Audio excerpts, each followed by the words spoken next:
OFW Action Line. Usa ka programa sa radyo nga gisabak sa tulumanon nga gipasiugdahan sa Friends of Edgar o Kongresista Edgar Migrinio Chato sa unang purok ning lalawigan sa Bohol. OFW Action Line. Magsilbing tulay aron dugtungon ang katalian sa mga tinugyanan sa mga ahensya sa gagamahanan o sa mga overseas Filipino workers. OFW Action Line. Mudawat og mutubag sa mga pangutana og mutudlo sa mga pamaagi. OFW Action Line. Atong tabangan kung panaligdan ang mga bagong bayani nga mao ang mga OFW.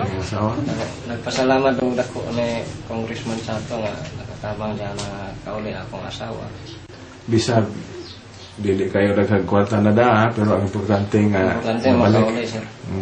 Dako jud pasalamat kay Congressman Edgar Chato na natabangan niya akong asawa na makauli. Kaya kasi pangalan mo? Si Rogelin Yesenia. Ha? Rogelin Yesenia. Practice ako karon kay ninyo na mo. Taga San Vicente Dagoy. So, unsa man nahitabo dai nimo sa gawas na so? So, lagi to ga-record ko sa igagaw sa Pambana. Nagtatrabaho sa agency. Tapos, pasalig nga magtrabaho sa salon. Pag-abot na ko dito, pag-interview sa employer, nga sila nga pili daw ako na itong nasa biodata akong gipasa. Tapos, yun sila patrabaho ko sa bay. Yung tubag ko sa ka-interview na ako, natubangan sa akong agency. I-try ko magtrabaho sa salon, kaysa sa salon ko lagi hayan. Pag kuan, pagawas ko sa tagas agency. Wako kaya ba? O sa buwan ka naka May 2008. 2008. May 26 ng bikan na rin, may 27. To Jordan. Jordan. Tapos, pag kuan niya, pag humasa itong interview, ipabalik ko so dito sa kwarto, isingka-singkahan ko. Gingan ako tagas agency, tapos gibubag akong dungat. Tulod ko. Mas mahinungdan nga? Tungod lang na ako, hintubag ko nga anong patrabaho ko sa salon. Kasi siyempre gahal ko nila sa salon, dapat una, i-try muna ko nila sa salon, trabaho. Tapos, mo to, kahit gusto mo lang pagtrabaho ko sa bahay. Itong nitubag ko, mula ito hinungdan, itasakitan ako. Gibuno ka? Gingan ako, tapos pingot akong lungan, gingan ako. Sige, tulod ko, kinakuskan, sinasikahan ko. First time na hitabo sa akong kinabuhi. Nervous ko. So, humanad to? Pagkasukuan, so kasi man nag-stay ko sa GC, nag-decide ko nga, kaya ko niya, kung pwede mapauli ko, gusto ko mauli, bayar na lang ang nagasto, kaya wala pa man nagahi, kaya ang papel dito. So, ang parang kuan lang, kamasahe ba, ang gasto dito, visa. Yun siya, pag-abot na ako dari, bayaran ko nimo, ingon ang gagaw sa Pambana, pag-abot na ako Bohol, kung bayaran ko niya diretso, ano to, yung decision kong trabaho sa bahay. Dito sa gawas? Oo. So, trabaho ka? Pagkuan, nakatrabaho ko, 2 months, kung sa employer, gilipat ko nila sa to, gibalhin ko nila sa mama. Sa mama sa kung babae man, babae ang anak. Kung mama, gibalhin ko. Niingon ko niya, huwag imo ibalhin, kaya di ko gusto lang ibalhin, kaya kibaw ko sa batasan. Huwag imo ka ibalhin, ibalik na lang ko sa agency, kaya makapangita ko mas maayo ng employer.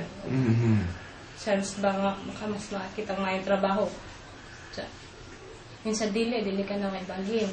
Pero pagkasunod adlaw, gingnan ako siyang mama, lipit tayo sa nina, kuyog ta. So, murag natugos ko mabalhin. Pagbalhin ako, okay raw dapat kay usad inusara man siya hindi po sa ingso nagpuyo na Pilipina. Kaso lang ang problema nagkabuntag naghuman siyempre dinalian maglimpyo sa Stumbaya. Nagkabuntag inon ko niya nagmata niya at kuyog ka na ato ko sa akong kinamhurang anak lalong ka nagbantay kag bata. Pati okay lang. Nagkahapon mga tumig ka ng paduaanan sa mga bata. Kaya kupad kahibaw at supog ko pahigdaon niya skin magwangan yung anak.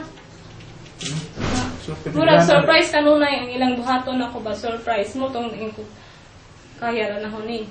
Antuso na rin ho kaya ra basta mahuman kontrata, pwede na mo balik. Sa mo may swerte. Pagkahuman na to, katong kinakamuhuran niyang anak kay gilayasan man siyang Pilipina, katabang, kung mga batasan, di ba, kagwanta. Ikaw na kung ako gipuli. Pero po sila, nanangit niya ko ipuli, huwaman lang ko.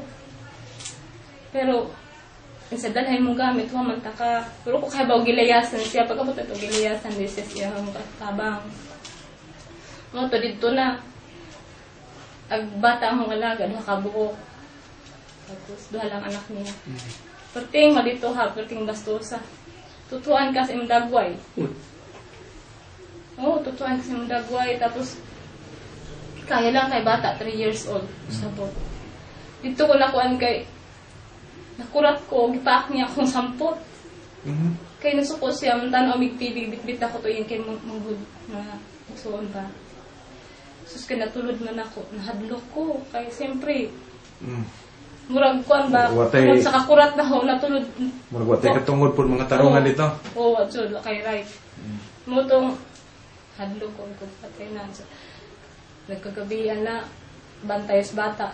Adlaw, puro trabaho, ay kahumanan. Mupay pagtungtong sa misang kaon, na istorya nga, sa yung sunod ng buhaton. Kasi tabiganahan mo kaon, sabay pagkaon. Ang hugo, jud lawas. Pag ginaggabi, mamulansa, tawgon pa kaniya. Kung sa yung rasa, mga alas 11, pagpamitan niya hapon. Tagon kaniya kay maghugas. Kay naglutog cake, maghugas. Mahurog akong kamot. Mahurog akong kamot.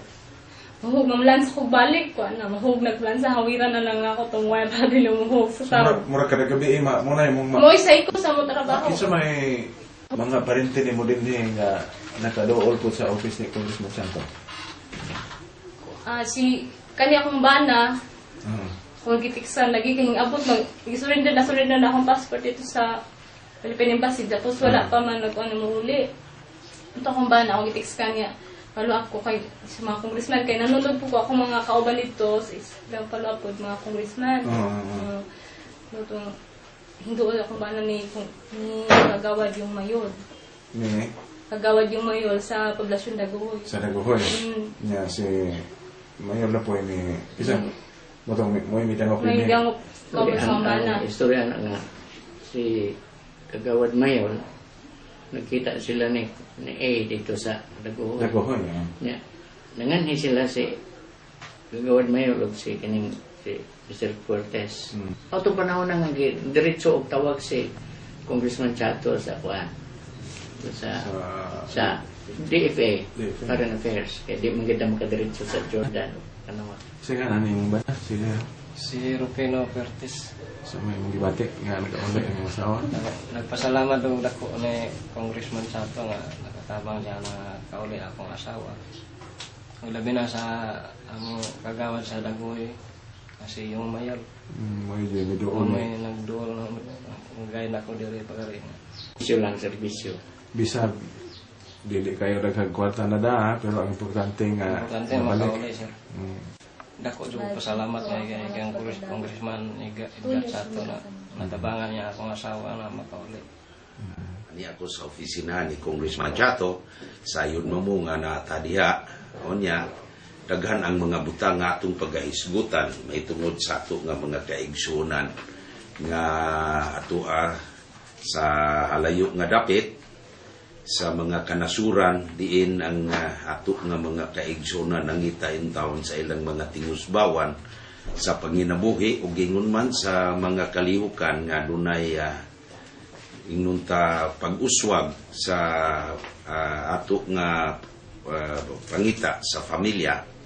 Pero subo nato palandungon nga usahay adunay mga panahon nga ang ato nga mga kaigsunan nga ato adidto sa gawas dili mahiluna sa ila nga pagpuyo didto wa usab musibo sa tumong sa ilang tuyo sa pag-adto didto kay di man gud nato matag-an usahay nga dili magkapareho ang kapalaran nga moabot sa tao.